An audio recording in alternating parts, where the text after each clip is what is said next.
ಇತ್ತೀಚೆಗೆ ಮೈಸೂರಿನ ಉದಯಗಿರಿನಲ್ಲಿ ಕೆಲವು ದೇಶದ್ರೋಹಿಗಳನ್ನು ಅಟ್ಟಹಾಸ ಮೆರೆದಿದ್ದಾರೆ. ಇದರ ವಿರುದ್ಧ ರಾಷ್ಟ್ರ ಸುರಕ್ಷಾ ಜನಾಂದೋಲನ ಸಮಿತಿ ಬೃಹತ್ ಹೋರಾಟವನ್ನ ಇವತ್ತು ಮೈಸೂರಿನಲ್ಲಿ ಹಮ್ಮಿಕೊಂಡಿದ್ದಾರೆ.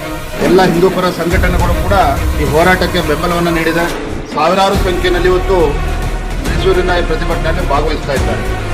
ದುರಂತ ಅಥವಾ ವಿಪರ್ಯಾಸ ಅಂತ ಹೇಳಿದ್ರೆ ರಾಜ್ಯದ ಕಾಂಗ್ರೆಸ್ ಸರ್ಕಾರದ ಅಲ್ಪಸಂಖ್ಯಾತ ತುಷ್ಟೀಕರಣದ ಒಂದು ರಾಜಕಾರಣ ನಾವು ಗಮನಿಸ್ತಾ ಇದ್ದೇವೆ. ಕಳೆದ 2 ವರ್ಷದಿಂದ ಎಲ್ಲೋ ಒಂದ್ ಕಡೆ ನಿಜಾಮರ ಆಡಳಿತ ನೆನಪಾಗ್ತಾ ಇದೆ.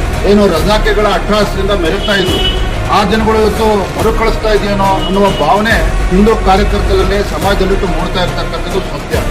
ಹಾಗಾಗಿ ಯಾವ ರಾಜ್ಯದಲ್ಲಿ ಪೊಲೀಸರಿಗೆ ಸುರಕ್ಷತೆ ಇವತ್ತು ಕಾಡ್ತಾ ಇದೆಯೋ, ಪೊಲೀಸರಿಗೆ ರಕ್ಷಣೆ ಇಲ್ಲ ಇವತ್ತು ನಮ್ಮ ರಾಜ್ಯದಲ್ಲಿ. ಪೊಲೀಸ್ ಸ್ಟೇಷನ್ಗೆ ನುಗ್ಗಿ ಇವತ್ತು ಹಲ್ಲೆ ಮಾಡ್ತಕ್ಕಂಥದ್ದು, ಪೊಲೀಸರು ಹೆದರಿಸ್ತಕ್ಕಂಥ ಘಟನೆಗಳು ಪದೇ ಪದೇ ರಾಜ್ಯದಲ್ಲಿ ನಡೀತಾ ಇದೆ. ರಾಜ್ಯ ಸರ್ಕಾರ ಕೈ ಕಟ್ಕೊಂಡು ಕೂತಿರ್ತಕ್ಕಂಥದ್ದು ಒಂದು ಕಡೆ, ಮತ್ತೊಂದು ಕಡೆ ಸ್ವತಃ ಗೃಹ ಸಚಿವರು ಹೇಳ್ತಾರೆ, ಅಸಹಾಯಕರಾಗಿ ಹೇಳ್ತಾರೆ ರಾಜೀನಾಮೆ ಕೊಡಬೇಕಾಗ್ತದೆ ಅನ್ನೋ ಮಾತನ್ನು ಕೂಡ ಆಡಿದ್ದಾರೆ. ಯೋಗ್ಯತೆ ಇದ್ರೆ, ತಾಕತ್ತಿದ್ರೆ ಅವತ್ತು ಯಾರು ದೇಶದ್ರೋಹಿಗಳು ಪೊಲೀಸ್ ಸ್ಟೇಷನ್ ನುಗ್ಗಿದ್ರಲ್ಲ ಅವತ್ತು ನಿಷೇಧಾಜ್ಞೆ ಹಾಕಬೇಕಾಗಿತ್ತು. ಇವತ್ತು ಹಿಂದೂ ಕಾರ್ಯಕರ್ತರು ಪ್ರತಿಭಟನೆ ಮಾಡ್ತಾರೆ ಅಂತ ಹೇಳಿದ್ರೆ ಈ ಸರ್ಕಾರವನ್ನ ಎಚ್ಚರಿಸ್ತಕ್ಕಂಥ ಕೆಲಸ ಮಾಡ್ತಾ ಇದ್ದಾರೆ ಅಂತ ಹೇಳಿದ್ರೆ ಸೆಕ್ಷನ್ ಜಾರಿ ಮಾಡ್ತಾರೆ. ಯಾಕೆ ಅವತ್ತು ಆ ದೇಶದ್ರೋಹಿಗಳು ನುಗ್ಗಿದಾಗ ಏನು ಸತ್ತೋಗಿತ್ತು ನಿಮ್ಮ ಡಿಪಾರ್ಟ್ಮೆಂಟು? ಮಂತ್ರಿಗಳು ಏನಾಗಿದ್ರು? ಹಾಗಾದ್ರೆ ಈ ಹುಡುಗಾಟಿಕೆನ ಬಿಟ್ಟು ತಾವು ಮಾಡೋದೆಲ್ಲ ಸರಿ ಅನ್ನುವ ಭ್ರಮೆನಲ್ಲಿ ಇವತ್ತೇನು ಸರ್ಕಾರ ರಾಜ್ಯ ಸರ್ಕಾರ ನಡ್ಕೊಳ್ತಾ ಇದ್ದಾರೆ. ಇದು ಖಂಡಿತ ಸರಿಯಲ್ಲ.